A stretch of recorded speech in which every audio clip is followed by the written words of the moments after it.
নমস্কার বন্ধুরা, নবদিগন্ত চ্যানেলের পক্ষ থেকে আপনাদের সকলকে জানাই স্বাগতম।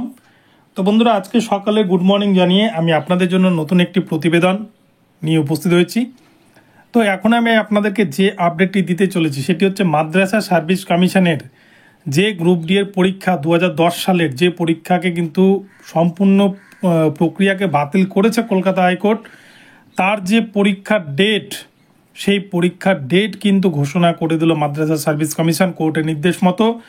এবং এখানটায় কতজন পরীক্ষা দিতে পারবে, কারা কারা পরীক্ষা দিতে পারবে, এই ভিডিওতে কিন্তু বিস্তারিত জানাতে চলেছি। আপনারা সম্পূর্ণ ভিডিওটি দেখুন, আপনাদের জন্য ভিডিওটি কিন্তু ভীষণ ইনফরমেটিভ হতে চলেছে। তবে তার আগে বলে রাখি, যারা প্রথমবার চ্যানেলটি দেখছেন আপনারা অবশ্যই চ্যানেলটিকে সাবস্ক্রাইব করে নেবেন। তো চলুন তাহলে আমরা দেখে নিই যে কারা কারা পরীক্ষা দিতে পারবেন। আপনারা আপনাদের নামের লিস্ট কোথায় পাবেন, যাদের অ্যাডমিট কার্ড হারিয়ে গেছে তাদের কি করণীয়, সমস্ত কিছু এই ভিডিওতে আপনাদের সাথে বলতে চলেছি।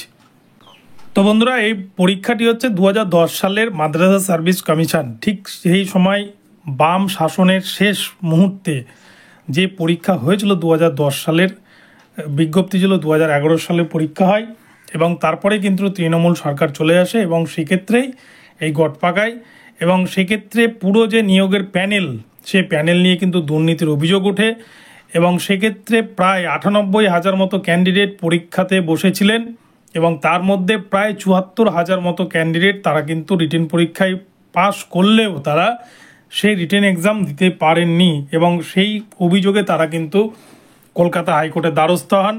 এবং বেশ কিছুদিন আগে বিচারপতি রাজাশেখর মান্থা স্যার তিনি কিন্তু নির্দেশ দিয়েছেন পুরো নিয়োগ প্রক্রিয়াকে বাতিল করে সম্পূর্ণ নতুন করে মাদ্রাসা সার্ভিস কমিশনকে সেই নিয়োগ প্রক্রিয়া শুরু করতে হবে, মেরিট লিস্ট তৈরি করতে হবে এবং চাকরির ব্যবস্থা করতে হবে। এবং এক্ষেত্রে শুধু তাই নয়, মাদ্রাসা সার্ভিস কমিশনকে কিন্তু বেশ কিছু টাকা জরিমানাও ধার্য করেছেন কলকাতা হাইকোর্টের বিচারপতি।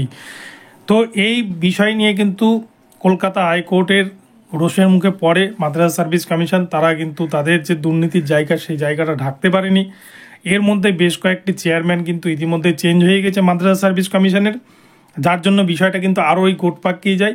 তো যাই হোক, কলকাতা হাইকোর্টের নির্দেশ মোতাবেক যে সময়সীমা বেঁধে দেওয়া হয়েছিল সেই সময়সীমার মধ্যেই এবারে মাদ্রাসা সার্ভিস কমিশন তাদের যে অফিসিয়াল ওয়েবসাইট, সেই অফিসিয়াল ওয়েবসাইটে কিন্তু তারা লিস্ট প্রকাশ করেছে এবং সেক্ষেত্রে 74,000 মতো ক্যান্ডিডেট যারা সে সময় রিটেন পরীক্ষায় পাশ করলেও তারা কিন্তু ইন্টারভিউতে ডাক পাননি বা ইন্টারভিউতে বসতে পারেননি, তাদের জন্য নতুন করে আবার পরীক্ষার ব্যবস্থা করছে। পরীক্ষার ডেট নির্ধারণ করা হয়েছে 1 সেপ্টেম্বর 2024 তারিখে। এই 1 সেপ্টেম্বর 2024 তারিখে এই সমস্ত ক্যান্ডিডেটরা পরীক্ষায় বসবেন।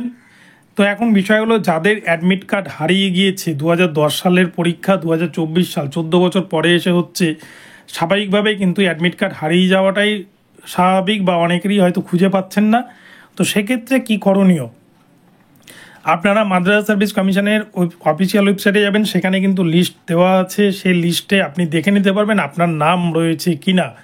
যদি আপনার নাম থাকে তাহলে সেই নামের যে লিস্টটি রয়েছে সেই লিস্টটিকে একটা প্রিন্ট আউট বের করে নিজের কাছে প্রমাণস্বরূপ রেখে দেবেন, যেটা আপনার ভবিষ্যতের কিন্তু একটা এভিডেন্স বলা যেতে পারে।